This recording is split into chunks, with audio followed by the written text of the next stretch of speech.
जितने आस्था चैनल पर कथा सुन रहे हो, जितने फेसबुक और यूट्यूब पर सुन रहे हो, बहुत सावधानी से सुनना। 2 बार पशुपति व्रत कर लिए, आपने ये कर लिया, आपने प्रदोष कर लिया, आपने सोमवार कर लिया, आपने सारे अनुष्ठान कर लिए, बहुत सारे उपाय भी करे, तो शुक्रवार के दिन अगर शंकर के मंदिर में जल चढ़ाया जाए तो नारी का अखंड सौभाग्य होता है। दुनिया का कितना भी दरिद्र व्यक्ति हो, चाहे दुनिया का कोई व्यक्ति ऐसा हो जिसका कभी व्यापार चलता ही नहीं हो, उसने 50 बार बदल के देख लिया, फैक्ट्री चली नहीं रही, जिस काम को करने के लिए जाते हैं वो काम टल जाता है, आज की जगह कल, कल की जगह परसों, परसों की जगह नरसों, काम होता ही नहीं। शुक्रवार के दिन बेलपत्री के वृक्ष के नीचे एक नियम वो अगर अपनी जिंदगी में बना ले, प्रदोष काल में, प्रदोष के समय पर बेलपत्री के वृक्ष के नीचे एक बार जाकर नमन करना, और प्रदोष काल में शंकर भगवान के मंदिर में दिया लगाना, ये 2 चीजें अगर वो 3 महीना भी लगातार कर ले तो उसके जीवन में कभी कोई समस्या आ ही नहीं सकती, कोई दुख आ ही नहीं सकता। शुक्रवार के दिन बेलपत्री के वृक्ष के नीचे बैठकर घृत का दिया लगाकर शरीर में जो रोग है उसका स्मरण कर कर शंकर जी से विनय कर कर, हे भोलेनाथ, आपने शुक्र देवता को संजीवनी मंत्र दिया है, तो क्या आप मेरे को वो मंत्र प्रदान नहीं करोगे? मेरे रोग, मेरी बीमारी, मेरे दुख को आप नहीं हरोगे? शिव से कहो, ये शरीर आपने दिया है और भजन करने के लिए दिया है, स्मरण करने के लिए दिया है, कीर्तन करने के लिए दिया है, तो संभालोगे भी आप। और बेलपत्री की ओर मुख कर कर घी का दिया लगाकर महामृत्युंजय मंत्र का स्मरण कर लेने पर धीरे धीरे धीरे धीरे धीरे धीरे वो रोग समाप्ति की ओर आता चले जाता है। कभी शिव मंदिर में जल चढ़ाने का मौका मिले और आप शंकर जी के मंदिर में जल चढ़ाने के लिए जाएं, तो केवल जल चढ़ाकर वापस मत आना, केवल बेलपत्र चढ़ाकर वापस ना आना, दिया लगाकर वापस ना आना। आते आते बाबा भोलेनाथ जी से ये भी पूछ कर आना, बाबा आप मंदिर में बैठे रहते हो, बहुत दिन हो गए आपको बैठे बैठे, चलो आज मैं आपको मेरे साथ लेकर चलती हूँ और मेरे घर तक लेकर चलती हूँ। श्री शिवाय नमस्तुभ्यं। कथा सुन रहे हो, जितने फेसबुक और यूट्यूब पर सुन रहे हो, बहुत सावधानी से सुनना। सूखे आम के पत्ते जमीन पर गिर जाए। कैसे पत्ते? जब पतझड़ का मौसम आता है तो आम के जो पत्ते नीचे जमीन पर झड़ते हैं, 21 पत्ते इकट्ठे कर कर उसको आग लगाकर जलाकर भस्म तैयार कर लीजिए। और जिस पुरुष नारी को चर्म रोग हो जाए, चर्म रोग, कहीं खुजली चल रही हो, कहीं दाने पड़ गए हो, कहीं चमड़ी सफेद लाल काली पीली जैसी पड़ गई हो, कहीं दाग हो रहे हो, चर्म रोग, कहीं खुजाल चल रही हो, तो शिव महापुराण की कथा का ये संवाद याद रखिए। लिंगपुर आम के पल्लव को जो वर दिया गया, तो आम के 21 पत्ते इकट्ठे कर उसको आग लगाकर उसकी भस्म तैयार कर शंकर भगवान के शिवलिंग पर शाम के समय प्रदोष काल में चढ़ा दीजिए वो भस्म, और उस भस्म को उठाकर लेकर आ जाओ, डब्बी में भर लो और गाय का घृत उसमें डाल लीजिए और उस स्थान पर लगाना चालू कर दीजिए। 3 दिन में दांत खाद खुजली जो भी होगी मिटना प्रारंभ हो जाएगी। उसमें इतनी प्रबलता आ जाती है। शंकर को जो भस्म चढ़ी है, आम के पत्ते की भस्म का भी हमारा शास्त्र वर्णन करता है। उस भस्म को छान कर पीस कर उसकी कोई दुकान आप डाल रहे हो, नया व्यापार चालू कर रहे हो और लग रहा है कि चलेगा कि ना चलेगा। पहले भी मैंने 2-4 दुकान डालकर देख ली, नहीं चली, अब नया डाल रहा हूँ, कर्जा कर डाल रहा हूँ, पैसे लाकर डाल रहा हूँ, चलेगा नहीं चलेगा। तो उसके लिए सबसे पहला काम करो, कम से कम दुकान खोलने के 7 दिन पहले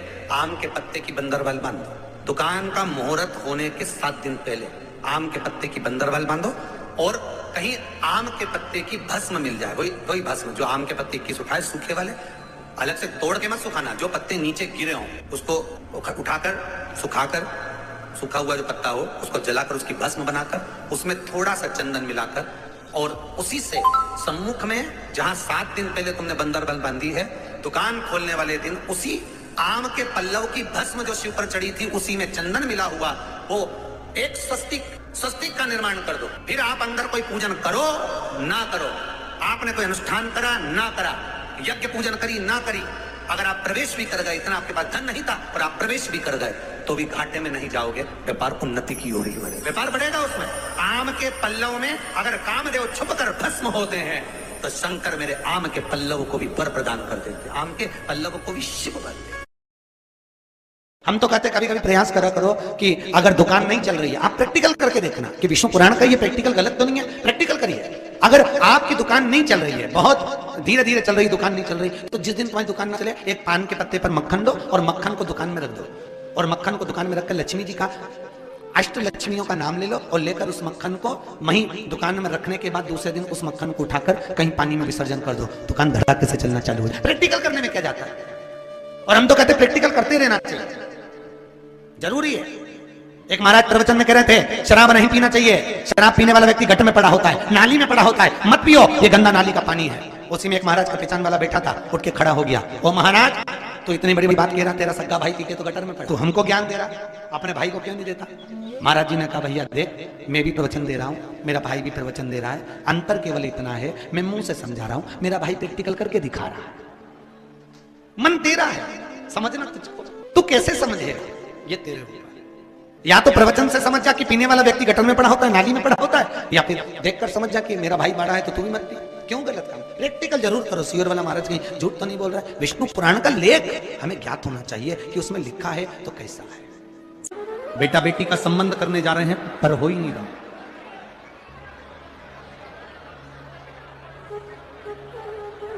कितना भी दरिद्र से दरिद्र व्यक्ति, कितना भी दीन से दीन व्यक्ति,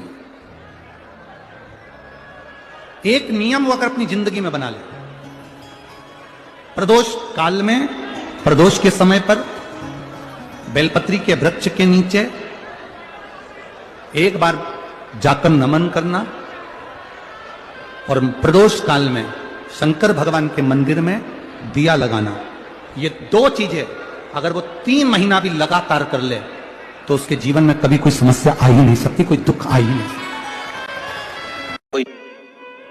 आप जाओ और कोई से जाकर कहे कि महाराज हमें बताओ कि भारत का शिवलिंग है तो हम उस पर क्या चढ़ा दें कि हमारी मनोकामना पूरी हो जाए, सफेद शिवलिंग है तो उस पर हम क्या चढ़ाएं कि हमारी मनोकामना पूर्ण हो जाए, काले पाषाण का शिवलिंग है तो हम क्या चढ़ाएं कि हमारी मनोकामना पूर्ण हो जाए, स्फटिक का शिवलिंग है हम क्या चढ़ाएं कि हमारी मनोकामना पूर्ण हो जाए, मां नर्मदा के जल से निकला हुआ नर्मदेश्वर शिवलिंग है हम उसे क्या समर्पित कर दें कि हमारा कार्य सिद्ध हो जाए। भगवान का एक नाम है अघोर। ब्रह्मा जी को दर्शन दिया, अघोर मतलब सिद्ध नाम, सिद्ध करने, कार्य की सिद्धता देने। और बहुत ध्यान से सुनना भाई नवेगांव वालों, फिर कहूंगा अगर दिल में कोई बात है और आपकी वो कामना पूरी नहीं हो रही, बहुत प्रयास कर लिया आपने, कामना सिद्ध नहीं हो रही, एक लोटा जल, एक जल का पात्र लीजिए, उस जल के पात्र को लेकर उसमें थोड़ा सा लाल चंदन डालकर बेलपत्री के वृक्ष के नीचे और देवादिदेव महादेव को चढ़ाना प्रारंभ कर दीजिए, शिव को चढ़ाना थोड़ा सा। उसके बाद में एक लोटा जल स्वच्छ फिर शिव जी को चढ़ाओ। प्रयास करो बेलपत्री मिले, उस बेलपत्री पर लाल चंदन तीनों पत्तियों पर लगाकर लाल चंदन बेलपत्री के वृक्ष के नीचे समर्पित कर उसी बेलपत्री के वृक्ष के नीचे का बेलपत्र वापिस लेकर श्री शिवाय नमस्तुभ्यम बोलकर आपकी कामना कहकर भगवान शिव पर अघोरेश्वर महादेव का नाम लेकर आप चढ़ाना प्रारंभ करिए। बाबा आपका कार्य 3 महीने के अंदर पूर्ण कर देगा। सफलता लिए जाओ, जब तुम कंपटीशन एग्जाम के लिए, इंटरव्यू के लिए जाओ, जब तुम सोचो कि मेरी जॉब मुझे चाहिए और मेरा बाबा मुझे देगा, मैंने मेहनत करी है, पूरा कर्म करा है, मैंने पूरा दम लगाया है, तो मेरा बाबा मुझे नौकरी देगा, तो ये निश्चित है वो देगा। उसके लिए बस एक कर्म आखिरी में कर जाना, जो अशोक सुंदरी का स्थान। फिर ध्यान देंगे, ये शिवलिंग ध्यान से देखेंगे आप लोग, ये शिवलिंग है, ये जलाधारी, और शिवलिंग के मध्य में जो जलाधारी और जलाधारी के सामने से एक स्थान गया हुआ है, जहां गणेश जी का स्थान, कार्तिकेय जी का स्थान और बीच में अशोक सुंदरी का स्थान। जो ये जलाधारी है, इस जलाधारी पर लाल चंदन की 7 बिंदी, कितनी बिंदी लगाना है आपको? 7। लाल चंदन की जलाधारी पर 7 बिंदी।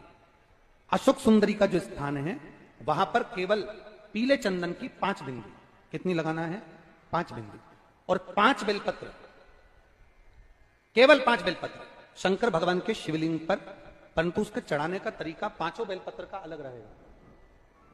थोड़ा ध्यान देंगे, 5 बेलपत्र जो आप चढ़ा रहे हैं उसकी डंडी का जो मुख है, आज भी मेरी माताओं से निवेदन करूंगा, यहां पर जितनी बहन बेटियां बैठी हैं और आस्था चैनल के माध्यम से पूरे विश्व की जो माताएं कथा सुन रही हैं, फेसबुक यूट्यूब के माध्यम से जहां आप लोग कथा श्रवण कर रहे हैं और लाखों की संख्या में पधारी हुई सारे बहन बेटियां अगर इस कथा को श्रवण कर रही हैं तो अपने भीतर उतारना, जब जब तुम्हारी जिंदगी में दुख आए, जब जब तुम्हारी आंखों में आंसू आए, किसी से जाकर मत कहना कि तुम्हें ये दुख है, एक चावल का दाना लेकर जाना, अशोक सुंदरी का स्पर्श कराकर भगवान शंकर के शिवलिंग पर आखा मतलब टूटा हुआ नहीं, पूर्ण अक्षत शिव को समर्पित करना।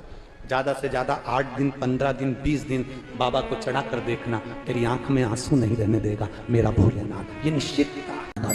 श्री शिवाय नमस्तुभ्यम, सब बोलिए एक बार जमकर, श्री शिवाय नमस्तुभ्यम। प्रैक्टिकल जरूर करना, कहीं सियोर वाला महाराज झूठ तो नहीं बोल रहा। शास्त्रों की बातें हमारे जीवन में हमें सुख प्रदान करे, इसलिए इस भाव का आनंद करते हुए आज की कथा को विराम देते हैं। श्री शिवाय नमस्तुभ्यम। मेरे चैनल को सब्सक्राइब करें, बेल आइकन प्रेस करें, जिससे कि आपको लेटेस्ट वीडियो की नोटिफिकेशन मिल जाएगी।